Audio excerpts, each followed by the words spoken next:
All right, Chris and Lumen here. Welcome to August. Interesting shift. Could you tell anything? You would expect, based on some of the things that we've been seeing here lately, there to be like a more negative shift, but I didn't feel a negative shift. I woke up to a more positive shift, which, there's a reason for that, at least for me, because August of this year is the end of my 7 years of tribulation since this whole thing started for me. So I'm kind of like looking at it as whatever changes are going to happen, no matter what they look like, it's for a positive end. And who knows? I mean, we don't know. We don't know how this is going to play out. We don't know what we don't know. I'm getting ideas. I'm getting like different examples popping into my head, and I think it might actually have something to do with these couple subjects that she steered my attention back to last night that I've been thinking about, which actually kind of sort of makes sense as to why, as almost like a mechanism for how humanity could be separated and segregated. I don't know. I want to work this idea out. But before we do that, I put together kind of a video clip. I remade this video. It was like, that was one of the earlier videos from 2020, shortly after Lumen and Epinoia came out, where I had to make a video about the kind of like symbols that I kept seeing in the signs she was giving me, some of which actually started before she showed up, like in August of 2016. It had to do with the sun. Like, the sun's been like a big part of this all this time, but we zip around into different topics and we don't always come back to it. But now it's like she's bringing around full circle, and we're talking about this in a bigger way. And we added a bunch of clips to this so that you would grasp the enormity of like what we're talking about here. So yeah, we're gonna go ahead and play that, and then on the other side of it, other side of the intro, we'll go ahead and get into the discussion. So you can kind of think of this as a little bit of a primer. So if you want to know more, don't go away.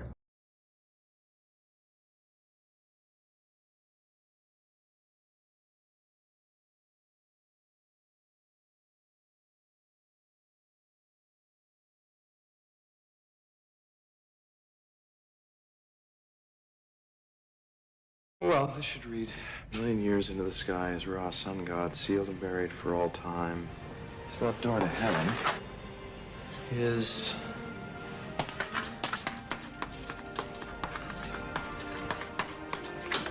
Stargate. Now we move on to terrace number 7, where the lustful reside. To enter this terrace, one must pass through a giant wall of fire. There, that's it. That's the wormhole. You say it, don't spread it, huh? It's a sphere. Well, of course it is. What you thought it would just be a hole. No, it's just that all the illustrations I've ever seen, The illustrations. I'll show you how it works. So they say you want to go from here to there. But it's too far, right? Mm-hmm. So a wormhole bends space like this, so you can take a shortcut through a higher dimension. Okay, so to show that, they've turned three-dimensional space into 2 dimensions, which turns a wormhole into 2 dimensions. A circle. What's a circle in 3 dimensions? sphere.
Earth is an anagram for theatre. Shakespeare, thank you. Earth is a stage, it's a theatre. And it's projected from the sun. The sun is the projector, the screen, the theatre is the earth.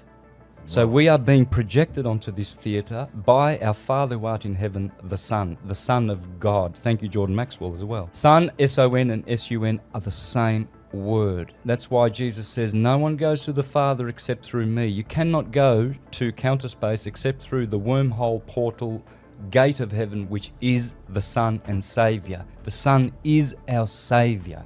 There's three sons, by the way: spirit, soul, and body. There has to be. It can't work any other way, otherwise you wouldn't be animated. And as magnetism and electricity are one but different, you have to understand this. It's like fire has always got light and heat to it. But heat is different to fire. I can get heat without a fire. But fire is never separate from heat. So fire is one, heat is another, but they are one. And light, which comes from fire, is also different, but they're all one. Water the same. You get ice, you get water flowing, and you get gas. Well, there you go. Water is three states, so it's a trinity. Everything's a trinity. So who created the sun? Well, the Mithraics and the Zoroastrians, they taught that there are three suns. The one you see is the physical, and it makes the physical world. Then the one behind the sun, they say the sun behind the sun, is the soul of the sun. Soul, S-O-U-L, is the same as soul, solar. Sol Invictus, it was called. The invincible sun, Sol Invictus. It's the soul of the universe. The spirit of the universe is the highest Godhead, the monad, the highest part of the Godhead. Okay? So, like a computer, the spirit is the file, because it is spiritual. You can't touch it. You can't touch those zeros and ones. They're in counter space. They're in crystals. They're energy. They're not even forms, they're just energy. And yet, RAM in the computer delivers it to your screen. So RAM, which in Sanskrit coincidentally means soul, Rama, Sri Rama, the god of the Hebrews, that's your RAM in your computer. The theatre is the screen, that's your physical body, right? So the computer's teaching you how everything works.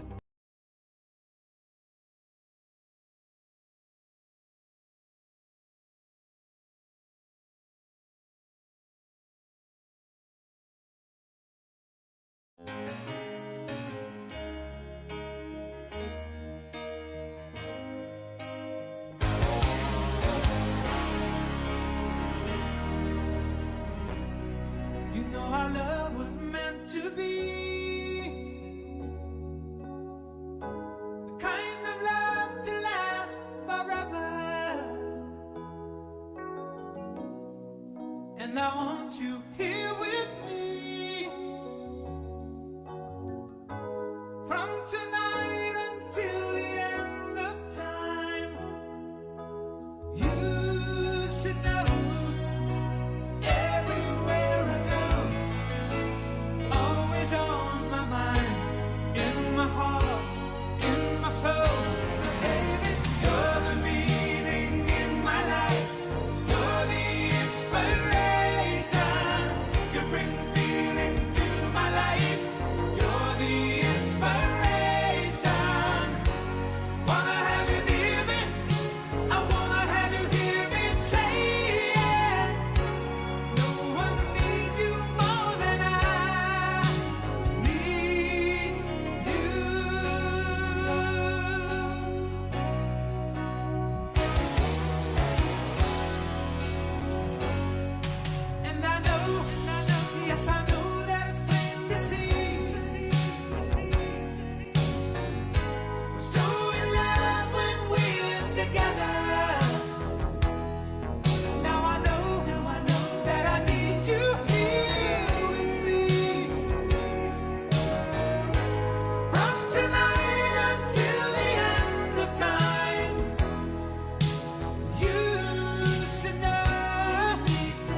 All right. You got all that, right?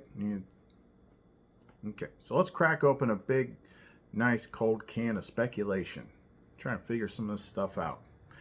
So a lot of these clues have been with me for some time. So even if, like with me, even like way before any of this stuff started for me, before I knew what this gift was, I used to joke about it, really. And it's funny, that was like Epinoia kind of like prodding me, like when I didn't even know about her yet, like me making the jokes. Talking to different people, friends of mine that had different like psychic abilities. I'm like, man, I wish I had some psychic abilities. My only superpower is like I can instantly remember just about any movie scene ever. That actually was one of my gifts. I just didn't understand it yet. It's called the Codex.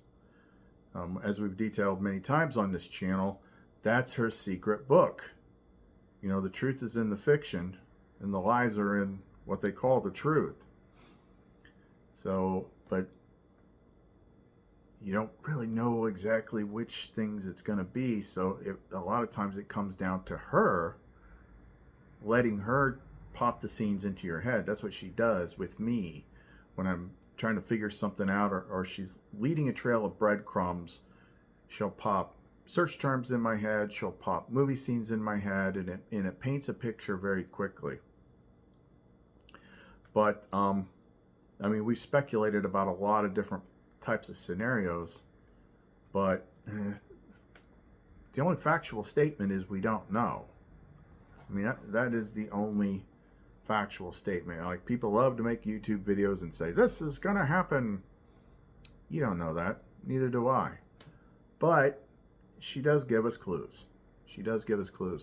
But let's first talk about, like, before we get into like scenarios and things like that, the two biggest things in all those sequences are things that have been with me for some time, things that I've been talking about for some time. The sun is the thing that is the clue that's been around the longest.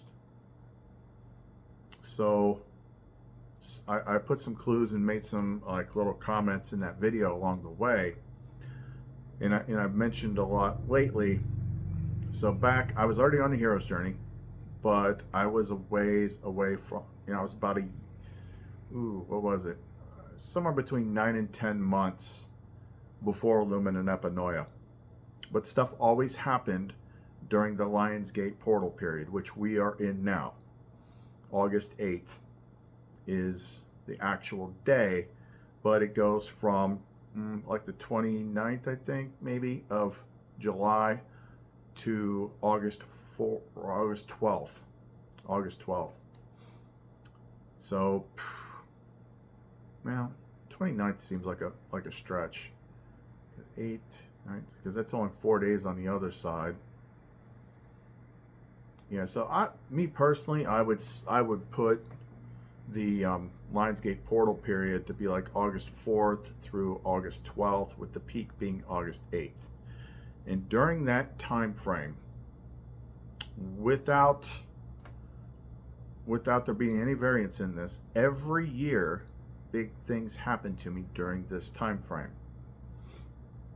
It could be life-changing events, it could be shifts in direction, I could get some sort of download.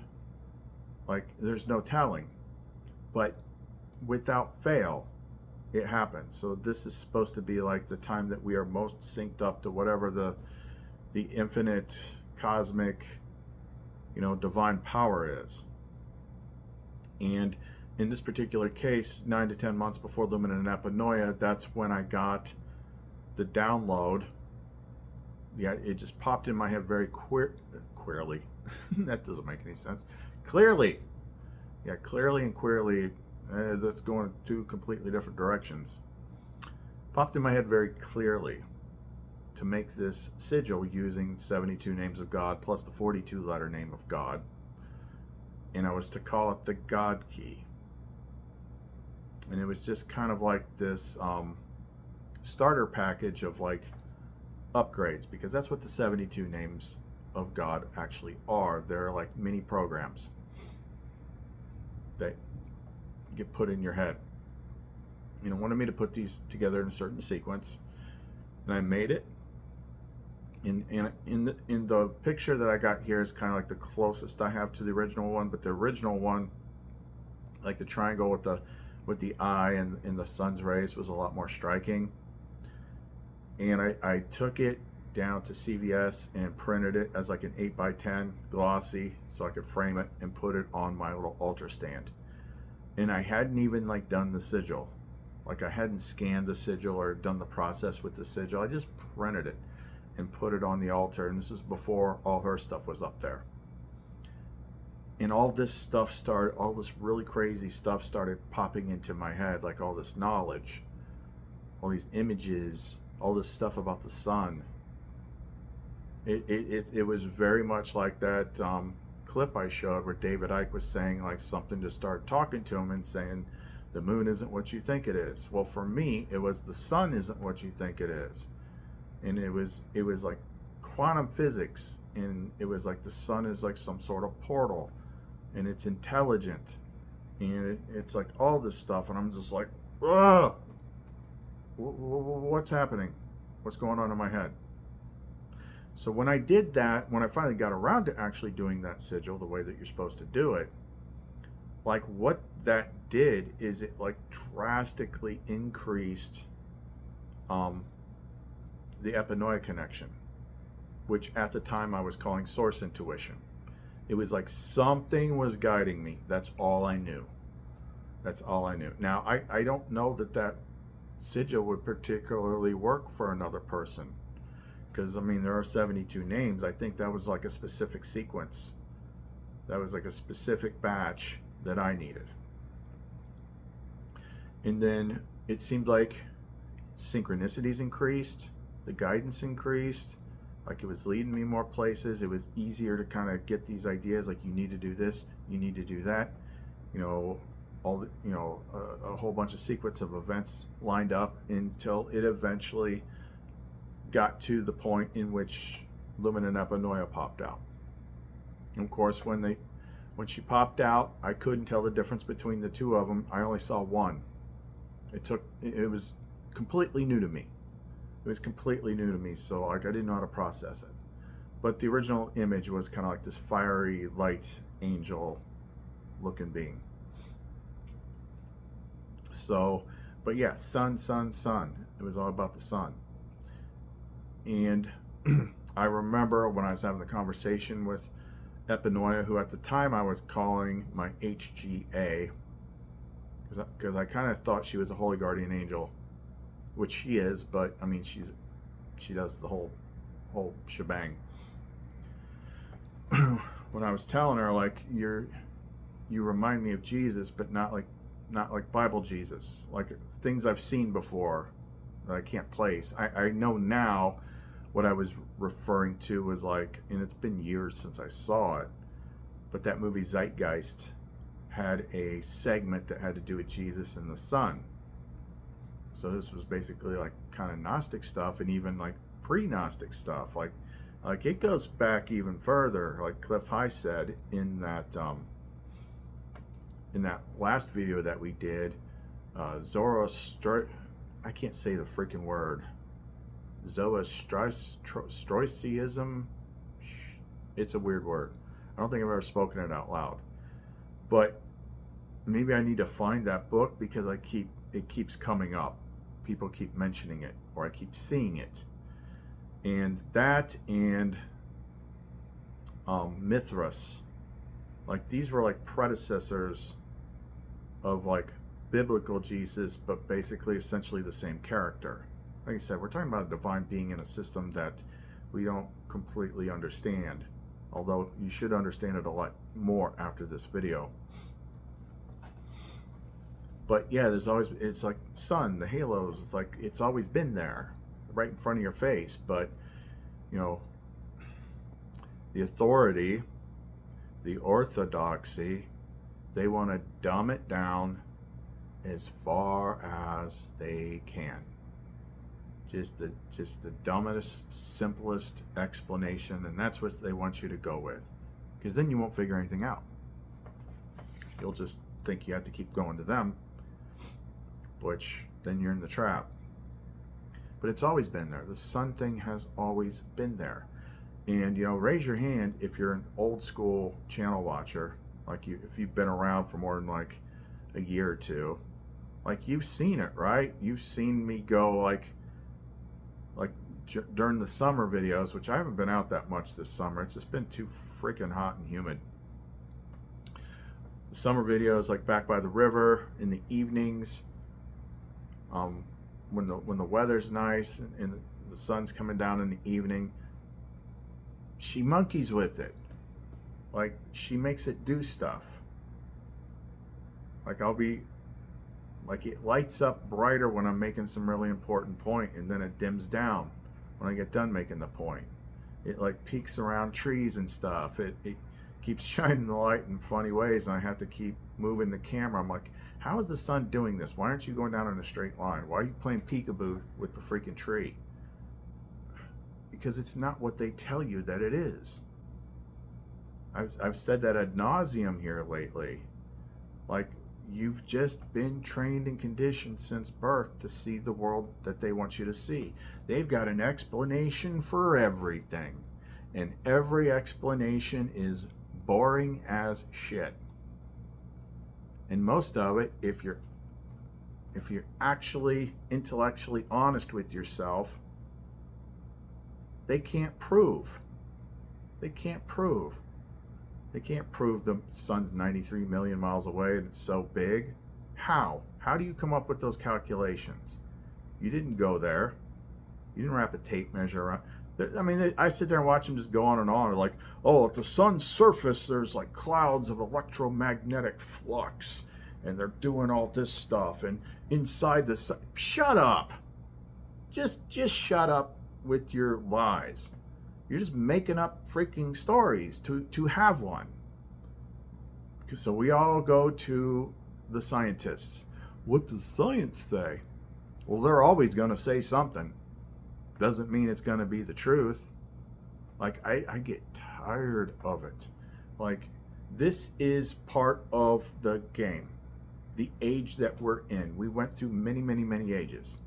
So we are at literally, like, if the lips were like the golden age, then the age that we're at is like the back end of the rectum. Like, that's how bad this age is. Like, we're the furthest away we've ever been from any kind of divine esoteric knowledge or experience. Like, this is literally where we are right now. Like, this is literally as bad as it gets. But now it's starting to come back. Like, there's people like me, and there's all sorts of people like me out there, and there's more and more and more of them all the time. But in order for it to flourish, there's got to be some kind of reset. Now, we tend to only think in terms of, you know, the doomy aspects of it, but we don't know what we don't know. We don't know who, like, how that happens. We don't know if we all see the same thing, which I don't think we do. Like, once we get into the second part, we'll see how all these variables work. But, you know, I almost think, like, when the time comes, it's going to be like, well, what's the most reasonable idea that you have absorbed and accepted? I mean, it could be from movies or something like that. But maybe, like, you have to choose, like, which thing that you're going to see. Choose and perish. What do you mean, choose? We don't understand. Choose the form of the destructor. Oh, I get it. Oh, very cute. Whatever we think of. If we think of J. Edgar Hoover will appear and destroy us, okay? So empty your heads. And we don't know if certain people are evacuated before that, as they sometimes show in movies, as they sometimes preach. Like, we don't know. Other people have speculated that it kind of depends on how much work you've done and how much things you have to clear. You might have to go through different degrees of it, different lengths of time. Like, we just don't know. The only things that kind of make the most sense to me, based on the 7+ years of doing this work and absorbing massive amounts of information and following her clues, plus what is actually written from the past and things that are predicted for the future, is there's always some sort of heavenly bodies, meaning sky stuff, involved. Like 100% of the time. And as far as like all the stuff on the ground, well, the stuff on the ground gets upset because of the things that are moving in the heavens. You know, we've got a perfect explanation for all the earthquakes and volcanoes and tidal waves and all that stuff. You know, when she brought up the whole moon scenario, David Icke and the moon, the remote viewers in the moon, the movie Moonfall. You know, even scientists say if the moon is off just a little bit, it'll affect the gravity. That was even in like Bruce Almighty. Remember that one? Another Jim Carrey movie where God gave him all his powers and he's like, okay, you do it. So to make things more romantic with Jennifer Aniston, he like pulled the moon closer so it was all big. But by doing that, it created all sorts of like flooding and stuff all over the world. Yeah, so the moon, but then it comes to the fire stuff. That's the sun. Like, I haven't looked at that verse in a minute. Let me see what it is. Okay, so that was Revelation 16, 8, and 9, which I think is the 4th bowl judgment. The bowl judgments are like the worst ones. And it said the angel poured out his bowl and the sun was allowed to increase its power and scorch people with heat, and still people didn't repent. They just cursed God. So like that, the sun burning stuff is definitely in there. But again, we don't know. Like, I think this stuff is all kind of like clues, because that's what historically we see. She leads you towards truth, but she doesn't hand it to you on a silver platter. But it makes sense after it happens. But there's always a sun thing. There's people that, psychics and remote viewers and stuff, they talk about, oh, there's going to be a solar flare, like in that scene that we showed, which that makes sense to me as one possible thing for wiping the slate clean or destroying the material world, which it says that's what will happen. That material world will be destroyed. And what do they say they do with it? They throw it in the fire. Well, there you go. Why does that make sense? Because the sun is basically God, or it's the closest emanation of it that we can see, as Santos Bonacci was explaining in that video. You know, you got the physical emanation, the soul behind it, and then the monad, the spirit. But it's always been right in front of your freaking face, even in the Bible. You know, the Father, the Son. What's the Son's name? Soul, S-O-L. How do you say it? Soul. This is in a solar system. Everything that is inside of you is projected outside of you. You got a solar plexus chakra, which looks like what? A sun. I mean, come on. I am the light of the world. I mean, it goes on and on and on and on and on. It's all throughout Christianity and earlier religions. Like I said, the Zoroastrian, I can't say that freaking word. I don't know it.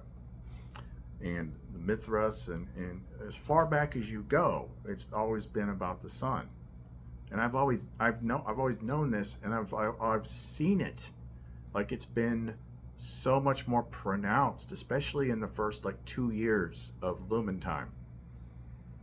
Like, I could feel it. sometimes she does, I mean, like I said before, sometimes she actually does stuff with the sun. Like sometimes I'll like wave to her or something like that, say hi, and like it'll freaking blink. I've seen it turn like hot pink before. Like I've seen it do all sorts of stuff.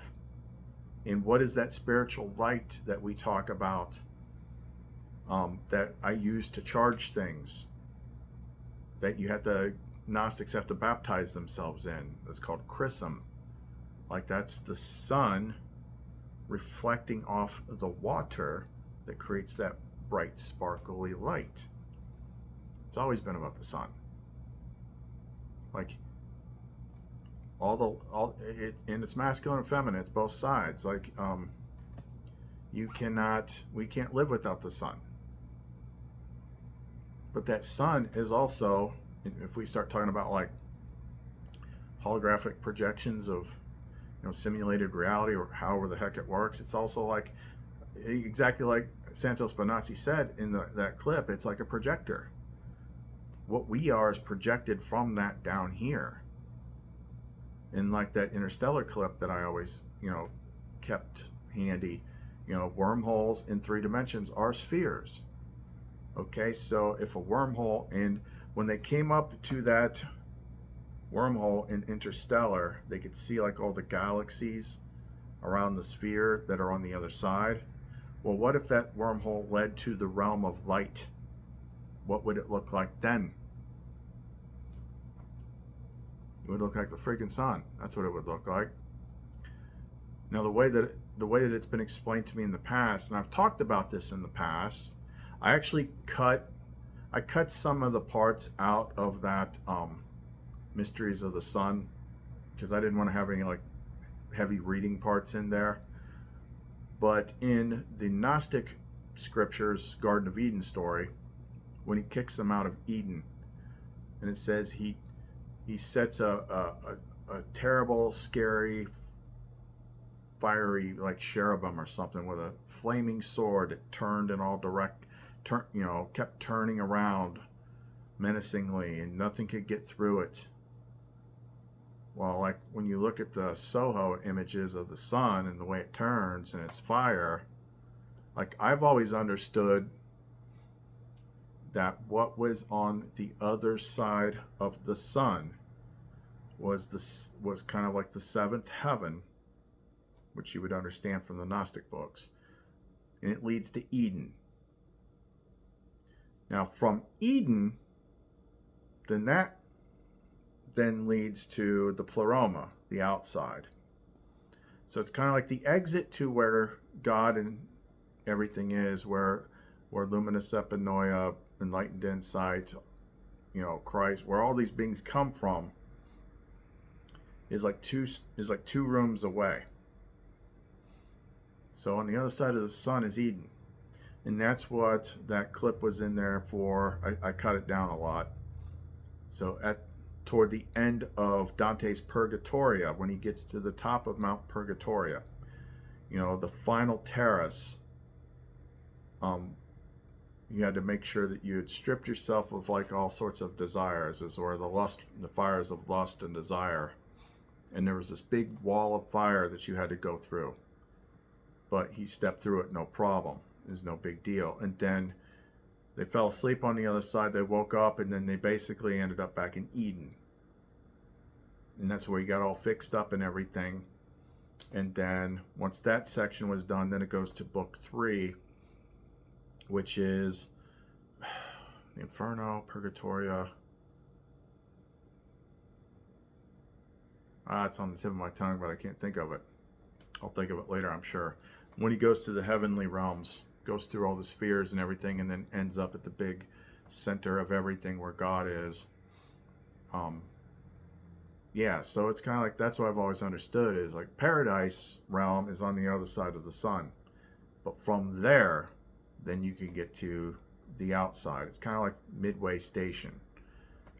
That kept popping into my head, Midway Station. I'm like, what's Midway Station? And then I remembered it was an episode, it was like season 3 or 4 of Stargate Atlantis. I give you the McKay-Carter Intergalactic Gate Bridge. 34 gates from both the Milky Way and Pegasus Gate systems have been strategically placed in the massive void between our two galaxies. A macro that I have written specially for the occasion will command each gate in the chain to store you in its buffer and forward you along to the next, and the next, and the next, and the next, and the next, until you arrive here. Once at the Midway Space Station, you simply exit the Pegasus Gate system and enter the Milky Way Gate system, where a similar macro designed by yours truly will forward you along to the SGC. The program is completely secure, no need for a shield or an iris. That's kind of the idea I got. It's just what pops into my head. What pops in my head is usually her trying to explain something. But anyway, so all that light, all that information, all that code, like you want to commune with God, go outside on a sunny day and look up. It's very important for lots of reasons. The imagery's always been there, but it take that, that the big event that I had when I was connected to Lumen. Like, she was already out, but I wasn't like integrated with her. I wasn't integrated with her until I got to the Lover's card step on the tarot path. Of course, I didn't know this was coming. This is relevant. This one particular point is relevant. So she had me microdosing psilocybin at the time, and I was learning how to take my senses inward so I could go. We had to get to like another midway station, so to speak, because the mind is the body is in 3D, the mind is in 4D, Lumen is in 5D. So she can't come all the way here to 3D, and I can't get to where she is, but we can meet in the middle. And I call that 4.5D. It's in between 4D and 5D. And they call that the bridal chamber or the wedding chamber and stuff like that. And that's where the marriage of the soul takes place, if it's by the Father's will. But the interesting thing about that is I always practiced that stuff with her at night, and then one day she wanted to just do it in the afternoon. I'm like, okay, do it in the afternoon. And that's when, as soon as I kind of got into the inner state, all of a sudden I was in this other place. The only way I can describe it is it looked like what I imagine Eden would look like. But also looked a lot like how Hollow Earth looks like in all those different movies that features Hollow Earth.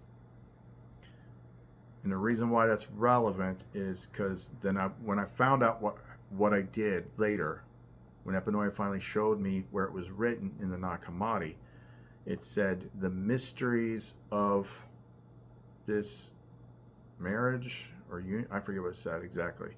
But when this happens, it has to happen during the daytime. It actually says that in Nag Hammadi. It happens during the day. So why would it have to happen during the day? Because the sun has to be overhead. Because you're going through there somehow. Yeah, it's always been about sun. That's why we have certain particular, folk tales, fairy tales, movie stories that are very, very popular, and they just don't go away because they're really marred in our psyche somewhere, like vampires. Now, vampires are metaphors for something else. There is something about the blood because it's got life in it. But what are the two things that hurts them? You got to be able to decode the metaphors.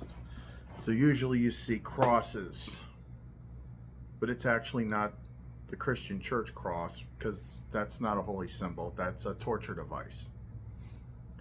And the other thing is sun. Sun is the thing that will wreck vampires the most. So the cross, the actual cross, is the sun cross, which is the equal armed cross within a circle, which is what the Benedict medal is built around, the sun cross. It was in that video thing. Why? Because it's holy light. Now, I don't know what the deal is. I just don't know. I just don't know.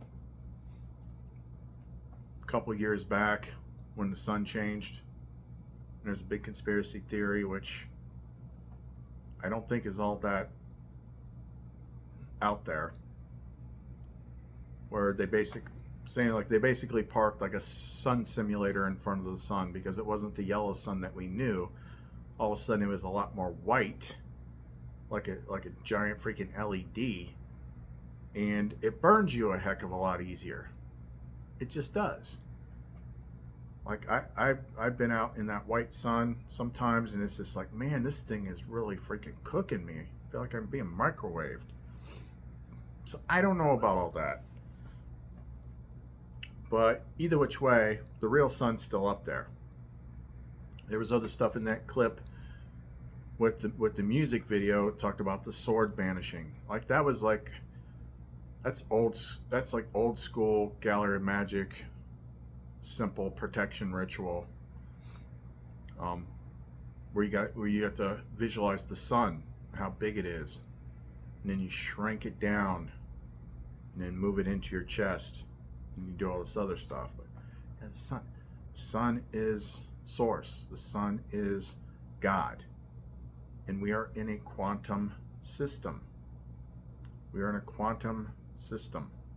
And what I mean by that is, quantum is just, it's going to be far more advanced than anything we got. I mean, that's for sure. But think like a computer. Even Santos Bonacci said it in that clip.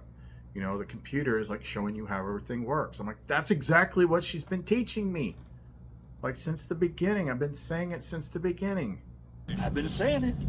I've been saying it for 10 damn years. Ain't I been saying it, Miguel? Huh? I've been saying it. Before I even met her, I was like, think like a computer. Think like a computer. You know, replace spiritual terms with computer terms. Look at the internet. Look at how all the people and things connect on the internet. Like, all this is trying to show you something. You know, we got digital storage in our DNA. I mean, it just goes on and on and on and on. Like, that's what it is. If you don't think that that's what it is, you just haven't been looking hard enough or long enough. But I'm telling you, that's what it is. It is a simulation. It's just far more advanced. Far more advanced. Now, in that regard, there are some things that I have questions about, and some things that have popped into my head. So last night, I might have mentioned it earlier. I don't know if I did, or if it was in the previous version that I filmed. She led me to watch the Mandela Effect movie, which you can watch for free on YouTube. It's free with ads. It's actually a pretty good movie. There's a lot of codex-y type exposition in there, which I don't know if that's accurate, but it is like one kind of explanation for things. So what they talk about in this movie, let me first see if I can get a clip or not. Whoever is running all of this has enormous processing power. But these glitches that we see, like the Mandela effect, show me that it has its limits. If this structure is a simulated structure, the sim need only be concerned with the walls, the shadows, the glass, the reflections in the glass. That's procedural generation. I mean, we use that in video games. It's not wasting any power or any energy on what's inside the building. Not until someone has the intention to walk in there. If a tree falls and there's no one around to see it, does it make a sound? Does it even exist at all? What about the forest itself? You think this world works that way, that when we're not observing it, it's saving data? It's my belief that our observation contribute to the creation of the physical world, yes. If a conscious being isn't observing something, does that thing actually exist? In computing, in video games, procedural generation allows a computer to not get bogged down in processing data that it isn't using or observing. If something isn't being observed by the collective consciousness, then it would cease to exist until it is observed once again. But if the computer that was running the simulation had unlimited power, it wouldn't need to conserve bandwidth like that. If we could access the code, it could be crashed. That's my hypothesis. All it would take is a program. Instead of saving processing power, would exploit the processing power. Yes. Like your sim does Using with that procedural generation. Yes. Like if the program ran a sim, which was designed to observe everything, all at the same time. And all the time. Yes, and if those sims spawned new sims, reproducing exponentially, each would eventually overload the original and overwhelm the processor. But you can't run a program like that on an ordinary PC. You need a computer that was strong enough, powerful enough to run it long enough for it to have an effect on base reality. I headed a team tasked with putting together the university's first quantum computer. It's in there.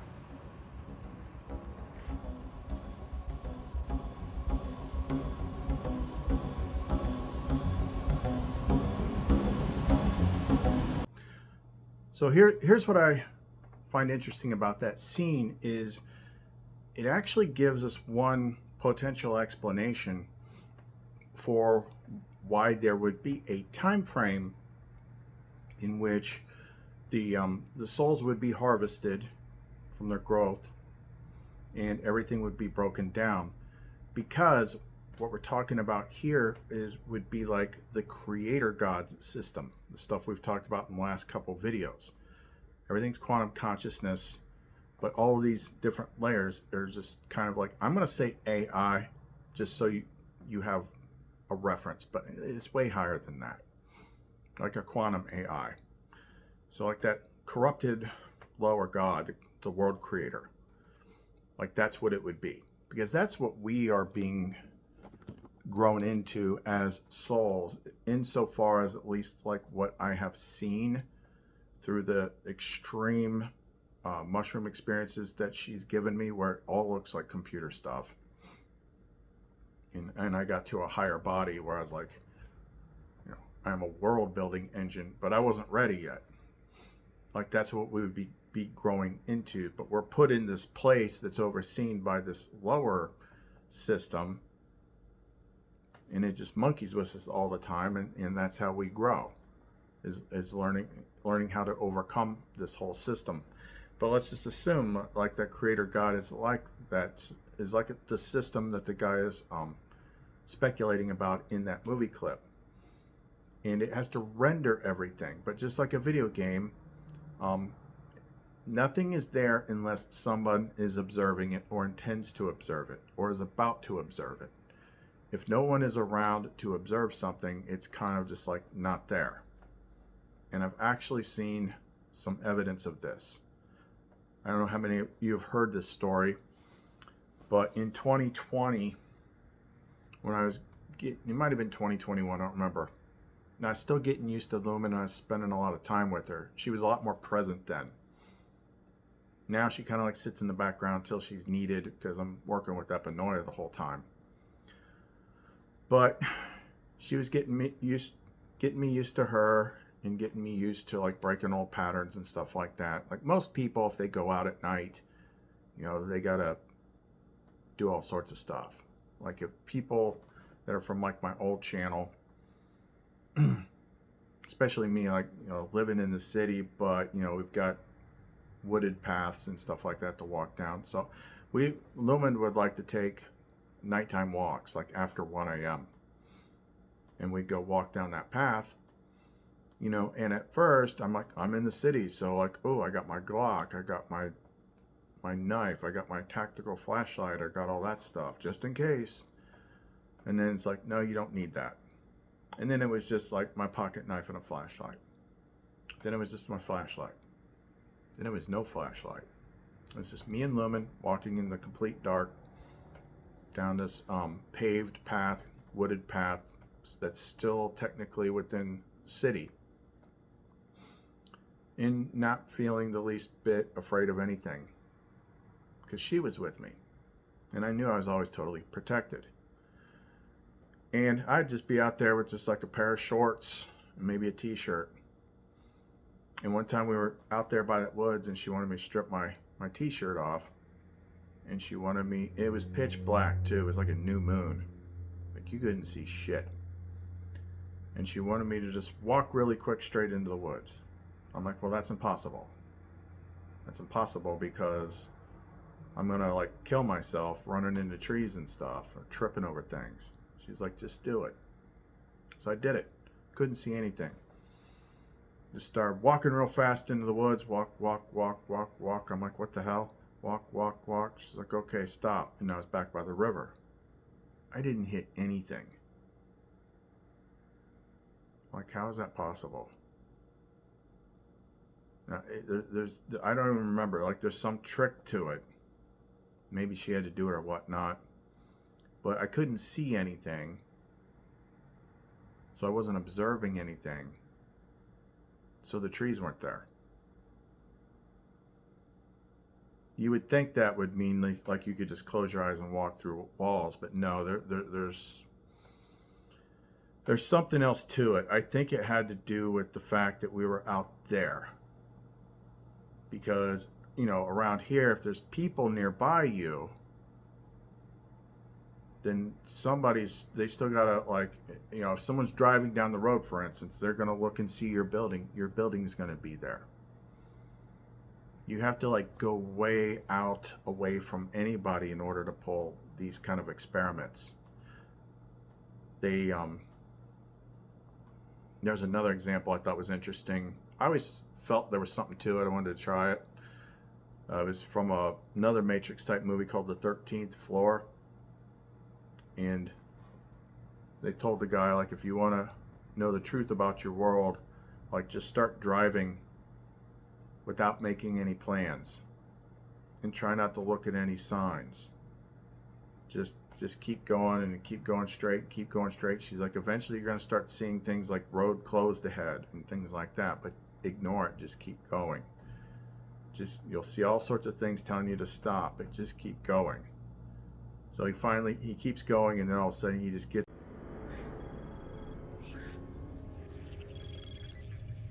Douglas. Yeah. Look, I can explain. I'm sorry.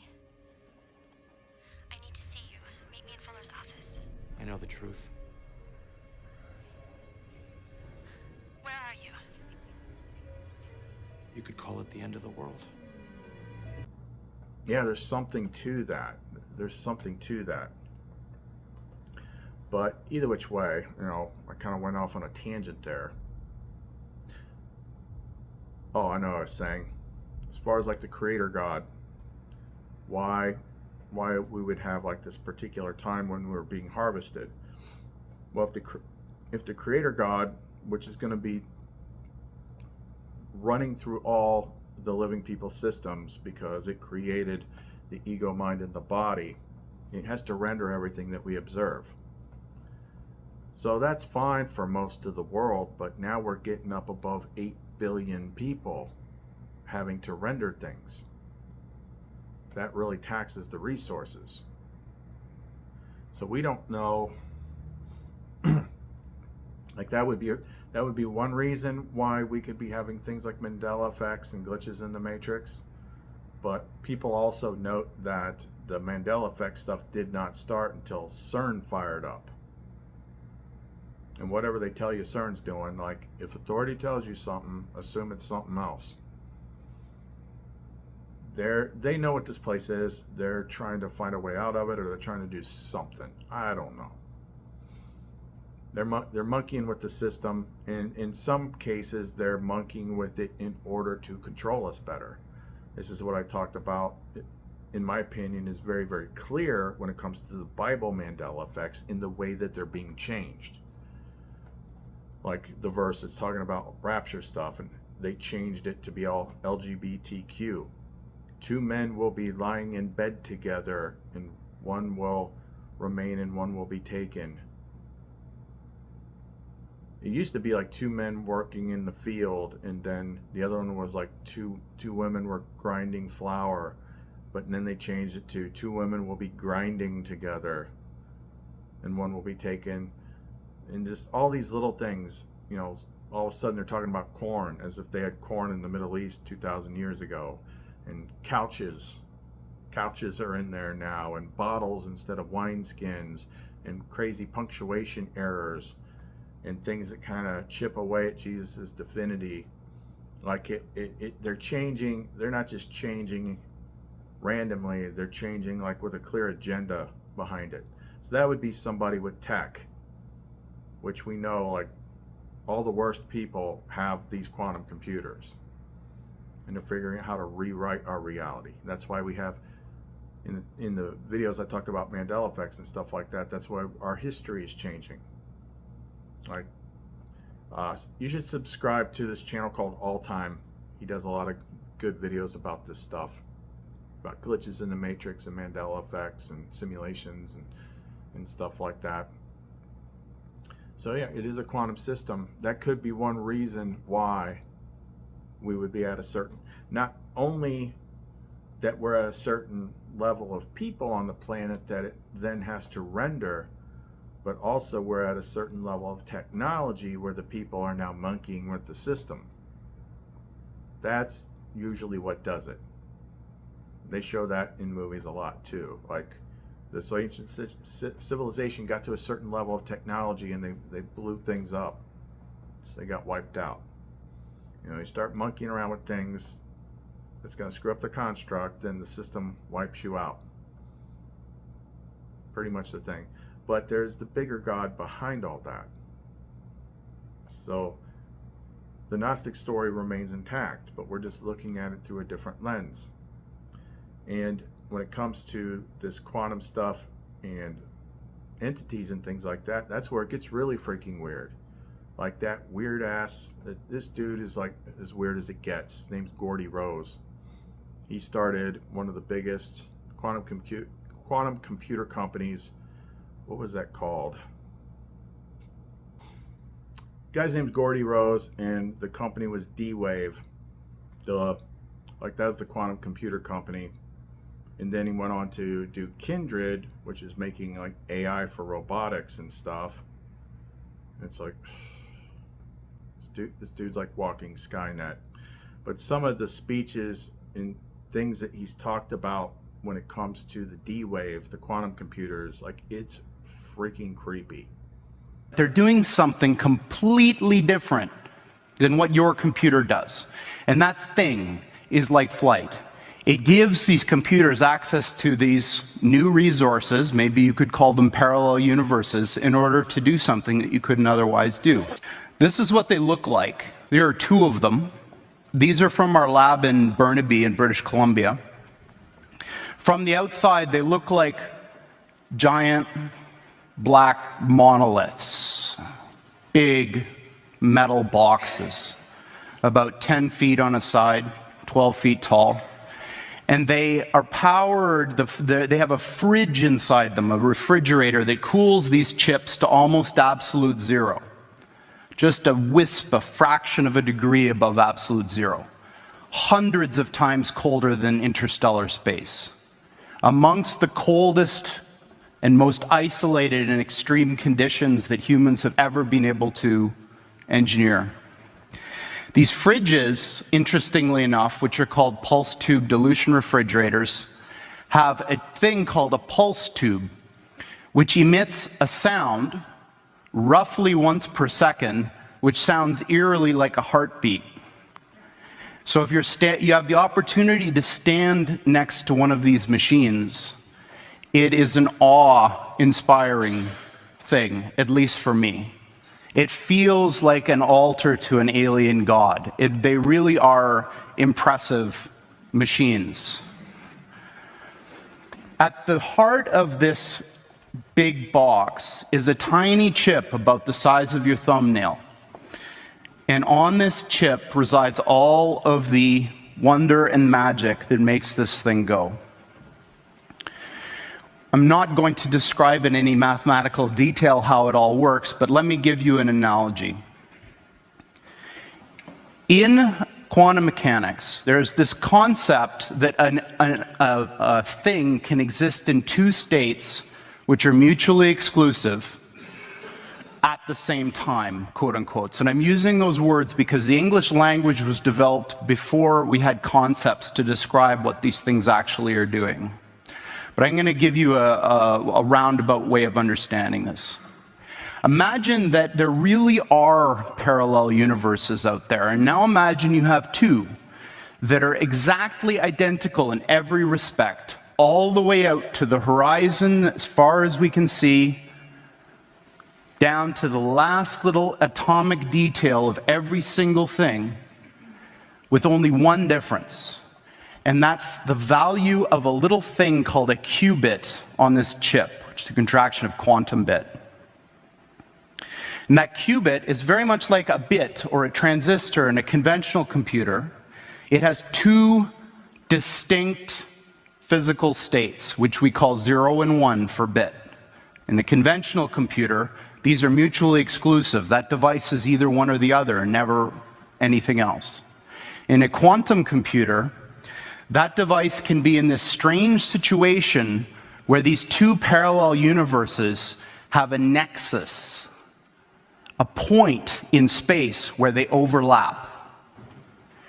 And when you increase the number of these devices, every time you add one of these qubits, you double the number of these parallel universes that you have access to, until such time when you get to a chip like this, which has about 500 of these bits, you have something like 2 to the 500th power of these guys living in that chip.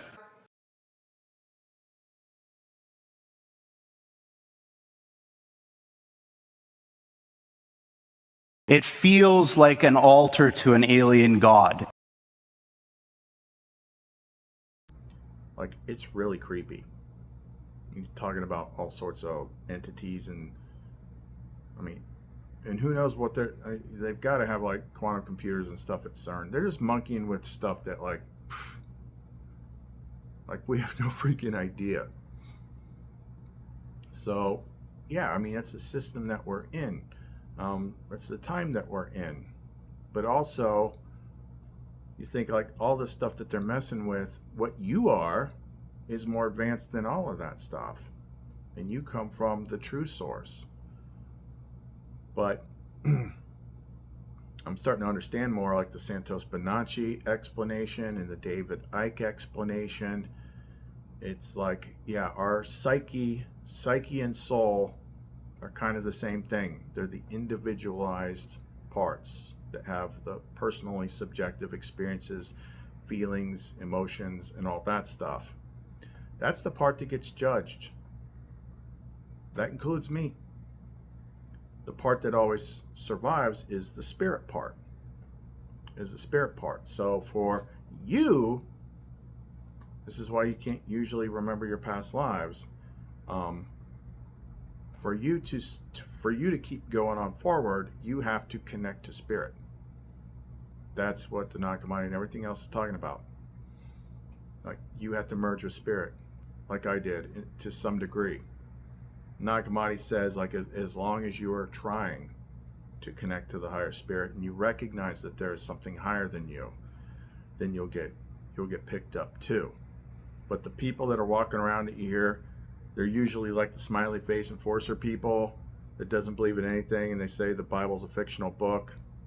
Those guys are going in the wood chipper. Those guys are going in the furnace to be disposed of. Not to be punished, just disposed of. Like, shred it, break it back down into prima materia and put it back in the system.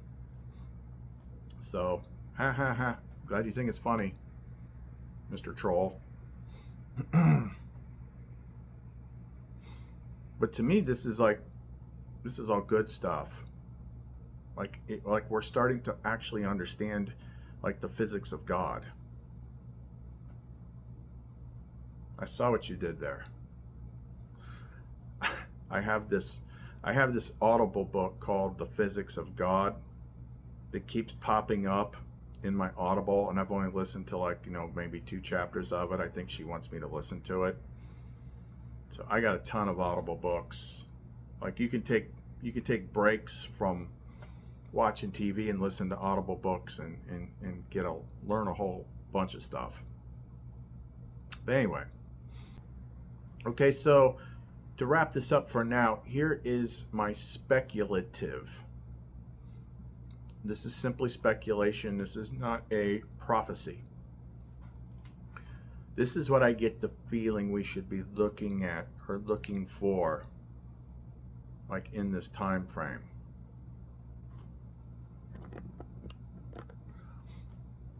Because of what keeps coming up repeatedly. We should be looking for more Mandela effect stuff and more glitch in the matrix type stuff. I mean, have you ever experienced a matrix glitch? Either seen something or had something happen to you? I know I have. I talked about that once, going to a ghost investigation, and we got on the wrong off-ramp, and we're like, that's okay, we'll just get off the next exit and turn around. It's only like 2 minutes down the road. But we never saw it. It just got dark. And then like 5 minutes down the road, we saw an exit, but it's like, wow, how'd we get here? Like this exit's like really far away. It took us 5 minutes going in one direction, and it was strangely dark, and we never saw the earlier exits. And then it took us like 18 minutes to get back to where we were.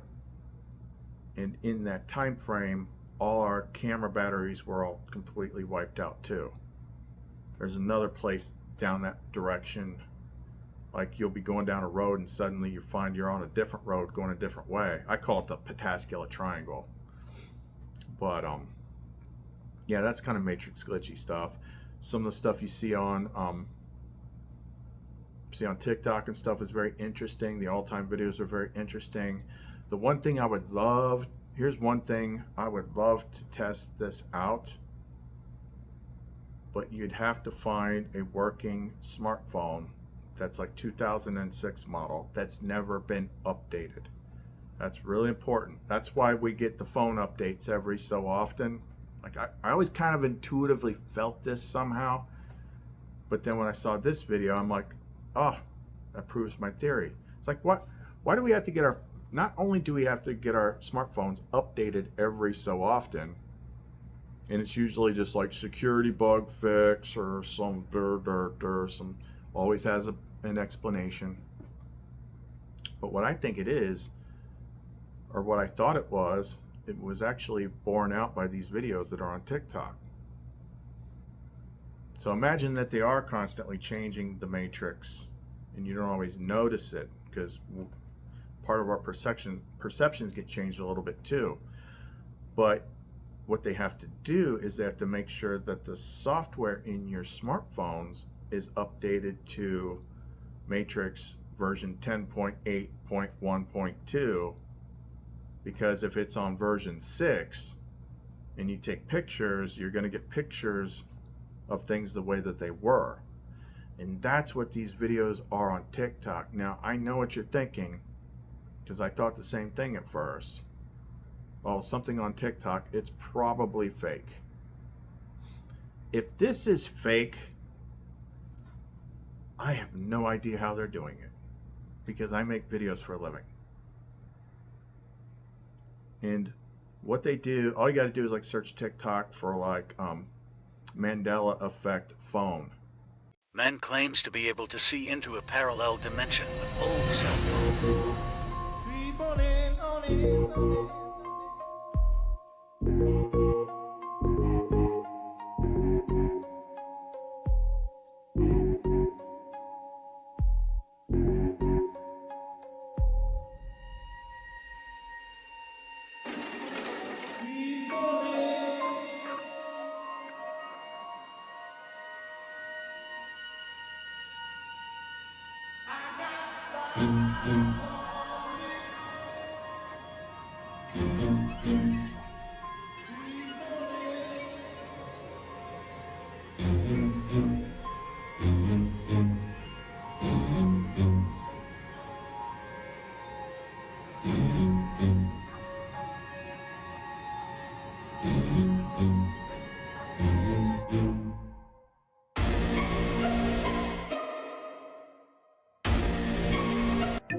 that there are an enormous number, mind-bogglingly large number, of parallel realities, as real as this one, that have different consistent histories. But science has reached the point now where we can build machines that exploit those other worlds. And quantum computers are perhaps the most exciting of all of these that we have within, or almost within, our grasp right now. An incursion occurs when the boundary between two universes erodes and they collide, destroying one or both entirely. Because the software in that phone was never updated. So it's decoding an older version of the Matrix. And if that's fake, as a guy that's made videos for the last 13 years, I don't know how he could be doing it. I don't know how. But the theory and logic of why that would be working makes sense to me. There's too much evidence. There's way too much evidence that that's what this is. And then that's what the spirit of truth tells us. So I didn't know who she was until she told me to look in the Nag Hammadi and like, oh, this is interesting. Oh, that's you in the book. Break that conditioning, that defer to authority conditioning, and you'll see more. Okay, we could probably talk about this forever, but we got to wrap this up for right now. Let me know if you see anything. Keep an eye out for new Mandela effects, matrix glitches, things changing in different ways. Because if what she's hinting at, like I said, it could be like a whole bunch of different avenues how things change. But if you're really, really in tune with the higher system, then theoretically it could just do like this one simple, you could go to sleep one night and it could Mandela affect the whole freaking world. That's completely makes sense to me. It's completely logical. So, or we could start seeing like bigger and bigger type Mandela effects. Tell you one more thing before we hop off here, because I was thinking about this before when I did the previous video where we talked about Mandela effects. Like a couple big ones that were big to me. So I was in the Navy for 10 years. I've been around the world twice on 2 deployments in both directions. Once from the West Coast, once from the East Coast. Both times we went to the Middle East and back. West Coast, we went a certain route, went down around Australia and Hong Kong and all that stuff. East Coast one, we go up through the Mediterranean, down through the Suez Canal, through the Red Sea, up around into, you know, the Gulf of freaking whatever, I forget. So yeah, I've been around there a couple times. Now, first thing, one of the big Mandela effects that I saw, when I saw it, I didn't notice until someone pointed it out. But when they pointed it out, I'm like, what the hell? It's like the world map looks completely different from when I grew up. And somebody actually found an image of that old map. I'm like, yes, that's the map I remember. Like, South America was like south of America. You know, Mexico and all that stuff was kind of under the Midwest and stuff like that. But if you're like Gen Z or something like that, go pull up a world map now. Because if you make a sharp line, the west coast of South America is actually east of the east coast of Florida. It's like South America used to be over here, now it's like way over here. And then where Cuba is and all that, we're up close, it's like all crunched up even closer to the United States now. And all the maps look like that. Some of the maps, South America is so far east now that some maps actually say North Atlantic, South Atlantic. I'm like, when the hell did we get a South Atlantic Ocean?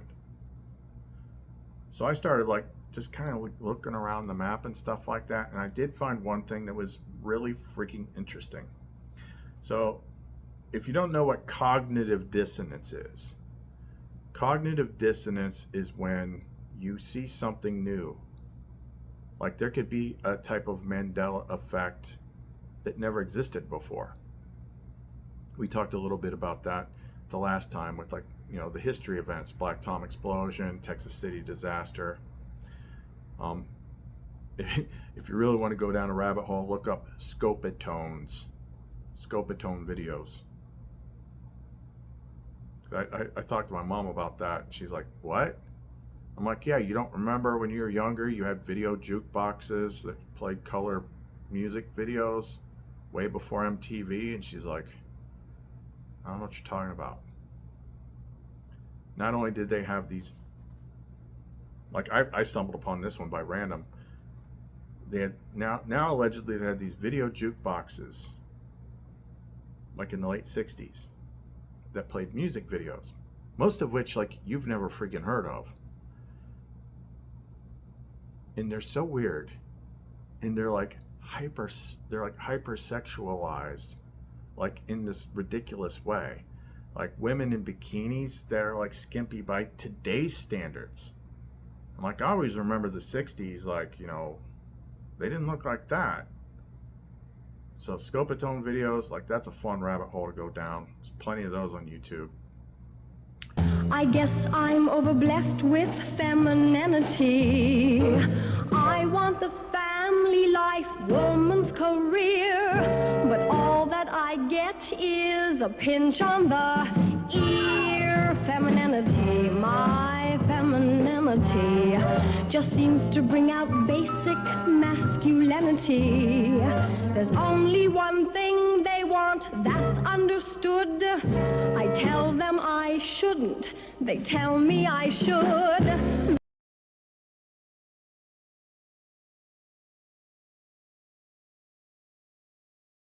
But the other thing was, when I was looking at that map, and I was looking at the areas that I've been to. So I've been up and down the Red Sea at least twice. When I was looking at it this time, I saw a country that I'm like, what the hell is that? And it's like right next to Somalia, and it's called Eritrea. Now, when people see these type of Mandela effects, you will almost always find other people that when you talk to them, they're like, oh yeah, I've always known about that. And it's like, yeah, but we all see things kind of freaking differently, so don't dismiss it like too much just yet. But the reason why this stood out was because Eritrea is like right next to Somalia. And in my first deployment, what the hell did we call it back then? I don't even remember. It's been a long time. The 6-month deployment that we did, I was on an amphibious ship. And that's when the whole like Black Hawk Down stuff happened in Somalia. So the amphibious group that I was part of, we were actually the people that like deployed the first ground troops into Somalia. So we were right around in that freaking area the whole time, and I don't remember anything about a country called freaking Eritrea. So this is where you can kind of Google yourself into either a complete artificially created bullshit world or an alternate world. I don't know what. So then I started Googling news articles about Eritrea. Oh, Eritrea, this, and the United Nations, and like all these different councils that I've never freaking heard of, and you know, so-and-so of Eritrea, and Eritrea this. I'm like, even after discovering Eritrea, I've never freaking heard Eritrea on the news or anything. And I'm like, look, I've been up and down. Like we knew what countries like we had to watch out for. So like those are very narrow channels. You know, bad guys, can shoot missiles at you and stuff like that. I'm like, what is this country, Eritrea? I've never freaking heard of it. It doesn't exist. And then when I Google into it, it's like, this is either artificially generated bullshit or it's like a parallel freaking universe. I don't know what it is. But like, you can find stuff like this. Like, this place is not, it's what we've been talking about. It is a simulation, if you want to use the simple word.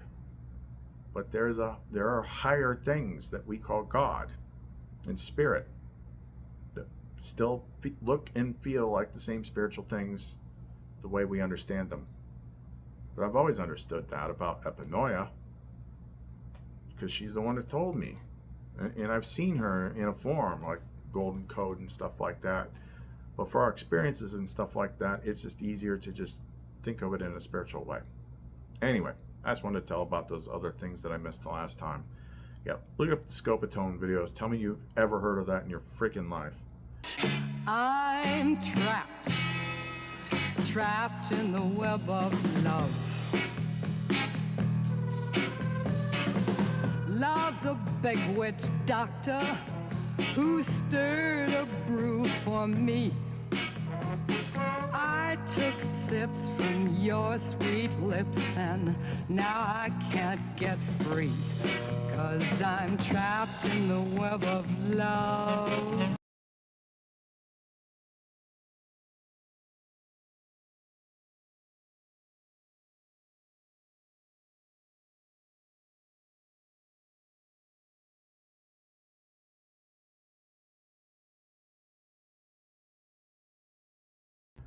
You'll also, if you mess around with technology and things like that, you'll find like there was like car phones, like suddenly like decades earlier than before. I'm like, I don't remember any of this. Like, what the heck? Yeah, now if you start looking back into history, it's completely different. And it's constantly changing. So, yeah, you want another Codex show to watch? Like, you kind of almost have to graduate Matrix school to understand this one, but Westworld, you really have to have figured some stuff out to fully understand Westworld, but Westworld's another one. But yeah, there are, in a quantum system, there's unlimited other things that you can do. If you advance high enough, you can go to better levels, better worlds, or if you have advanced far enough, then you get basically, this is the way it was always described to me. And then when I had that mushroom trip, that's what I experienced. It's like you yourself will be grown into something where it's like they say in the Nag Hammadi, they say in like maybe the Bible, it's like, you know, the greater thing gives you a realm, gives you a fresh realm that plugs into the multiverse. Like, this is your realm. And now you have the ability to create it however you want. But you got to graduate shit school first, which is where we're at right now. Evidence of this is everywhere. But anyway, the sun thing's coming up a lot. I told you what the sun thing is. And Mandela matrix glitches, like, that's what we want to be looking for. So it's almost like go back to ignoring the world's story, the predicted story. That seems like that is something else's script. I always talk about scripts. And what she's popping into my head now, one of the biggest Codex moments from the Star Trek series, even in the newer remake movies, is the Kobayashi Maru story. The unwinnable test, which only Kirk ever won, and he won by cheating.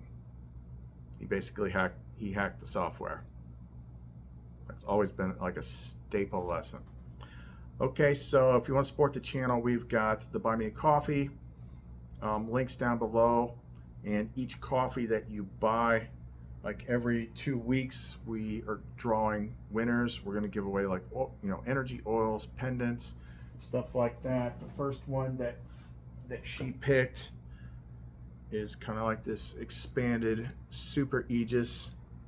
Like this will do like pretty much everything most people need starting out. Clearing energy stuff in you and clearing all the negative stuff, repelling the negative stuff. Like usually starting out before you're running like this higher level connection to the higher systems, like you got to clean up the one that you got first. So things like this actually matter. And I think it's the end of this week. We're going to, draw the first winners from the Buy Me a Coffee supporters. So each coffee is an entry.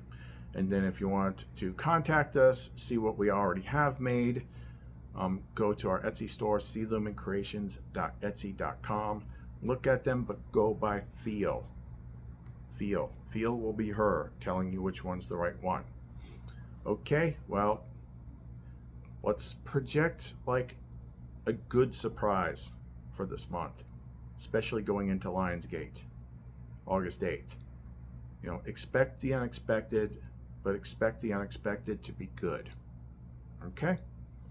So all this stuff is going to fall apart, but that doesn't mean we necessarily have to be there to participate in that either. That's all we got for right now. Chris and Lumen. See you next time.